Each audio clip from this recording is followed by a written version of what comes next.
The creature smelled terrible. Many doctors came and examined the creature, but after 2 hours of suffering, it eventually died. Afterwards, an autopsy was performed. An official report was never issued. Later in the afternoon, another creature was spotted by 3 girls. And again, they quickly brought it to the hospital. The policeman who carried the first creature in his hands died 20 days later with a strange infection across his body. Can you call the treatment of our race toward these creatures a civilized one? I had a very hard time on the day of March 6th. In fact, things started to happen about midnight. The telephones just went mad. Different people called my number as they know that I do a lot of research on UFOs. That night, again, something very strange was happening over the military airport in Aviano. The weather conditions were almost ideal. There were no clouds in the sky. There was no moon. Therefore, the visibility was 100%. The people reported seeing strange lights flying at tremendous speeds, making right-angled turns and accelerating rapidly. The next morning, all the journals were filled with those reports.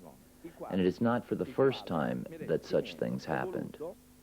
There was an open day in July 1996 when 2 objects were taped on video chasing an F-117 stealth plane during its demonstration flight in bright daylight. I had the opportunity to speak with several witnesses of the March 1997 event. One of them is a relative of a friend of mine. He's employed at the Aviano airport in the radar station. I had to promise him to keep him anonymous, as such claims could endanger his career. He said, if I hadn't just dreamed it, and I am convinced that I wasn't, then there really was something unknown to us going on in the sky that night. 2 very strange sources of light were descending vertically towards the airport at high speed. When they reach a very low level, they make a sharp right-angle turn, now in a horizontal direction. They then accelerated incredibly with super speed and disappeared out of sight. Well, this is a story which I was told from the Italian officer of the March 1997 event.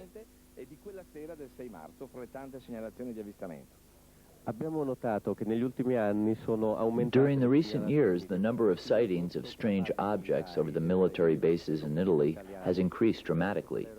They had been seen over the airport Romano di Pratica di Mare, over that one in Guida and Brescia, and over Raimondo. The last sighting had been witnessed by a high-standing police officer from Mortara, Dr. Cesar Sacchi. He was in his car with his family, and they all happened to see a rhombic object flying at low altitude. 2 military helicopters were chasing it. The number of such sightings has been increasing in northern Italy since 1995. I have many cases which totally convinced me UFOs are real. One of them was one I was witnessed by myself. I was driving from Cuernavaca to Mexico City, and I saw an orange object, and I filmed it.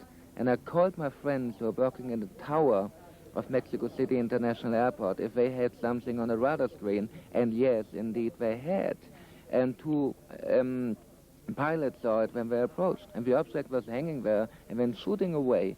And my friends in the tower told me it was shooting away with 2 times the speed of sound, from 0 to Mach 2, which is incredible. From the UFO cases, one of the ones which impressed me most was an incident in Zimbabwe in Africa, where about 70 children of a school, the Ariel School in Rua, Zimbabwe, on September 16, 1994, saw a landing of a UFO and 3 alien beings coming out of it at broad daylight in the noon break, or in the great break, in the morning break, actually at 10 o'clock, of their school.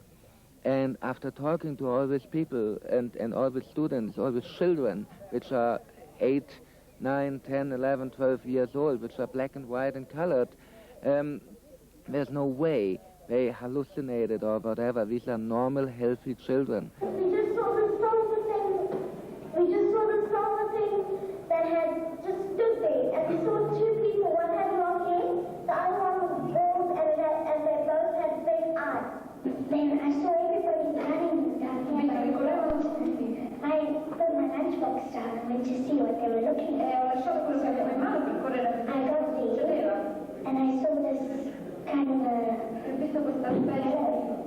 di aereo, di cosa straniata, sinistre, adesso visto. E poi ho visto quel piccolo. Loro volavano a 20.000 piedi ed io volavo My a 25.000 squadron was flying piedi at per controllare. 20,000 feet. It was an air combat exercise, a usual procedure as has been done on many previous occasions. I myself, the commander of the squadron, got my plane at 25,000 feet to control the action. Suddenly, a very bright light had illuminated the rear end of my cockpit. My first thought was that it was a marcation beam of light our fighter used to flash before they simulate their attack. I felt that everything was normal, as I had witnessed such procedures several times before. However, when the light turned from white to red, I became doubtful. As far as I knew, there are no airplanes with such lights on board. Suddenly, the light again changed color. From red, it became a kind of orange, changing slowly to yellow, and from yellow to mix with a kind of blue, becoming a mixture of green and blue, and finally an intensive green. From that moment, I cast my vision abruptly up and was flabbergasted. It was a bright object covering the whole upper angle. I am unable to relay the dimensions as there are no reference points I can ascertain. There's no way that I made a mistake. It was a clear night, cloudless, without any possibility of seeing the moon. The visual conditions were absolutely perfect. It really was something strange, and I was able to see that the rear part of the object was in some way curved, maybe elliptical or even circular. We looked at one another. Yes, that's right. I said we, the object and myself, looked at each other. I believe this because I had a strange sensation that this unusual object or somebody inside it was also looking at me with great curiosity. I could not imagine the time it took for the object to then move with increased speed in front of my airplane. It looked like they were allowing me the opportunity to view them well. I had the feeling that they were trying to convince me that this object is something totally different to our knowledge, from a different world. Once being in front of me, I could see that its rear part was elliptical. The stars were clearly seen behind the object. Suddenly, it accelerated, speeding to a tremendous velocity, and shot off in the northwest direction. We are contacting diverse scientific organizations, discussing the problem with cosmonauts. Most of them deny that they even saw something strange on their flights. That's very strange, due to the fact that others have been able to acknowledge unusual happenings out there. I can refer to cosmonaut Kovalyonov, who openly speaks about the object he had seen. He is convinced that something like that couldn't be produced on Earth. Neither is there a possibility that it was a natural phenomenon. It was something intelligent, coming from elsewhere. One other space pilot, Gennady Strikolov, had also seen strange objects on his flight. A friend of mine, cosmonaut Baladin, is deeply involved in research work in this field. He hasn't seen UFOs himself, but he is doing his best to explain all these sightings. He studies all available documents, sorting out unproven ones in order to collect those which can be studied by modern scientific methods. There is another interesting aspect of the UFO phenomena.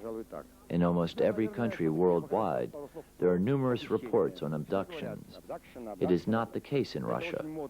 We are a huge country, but we do not have reports of this kind, as strange as it is.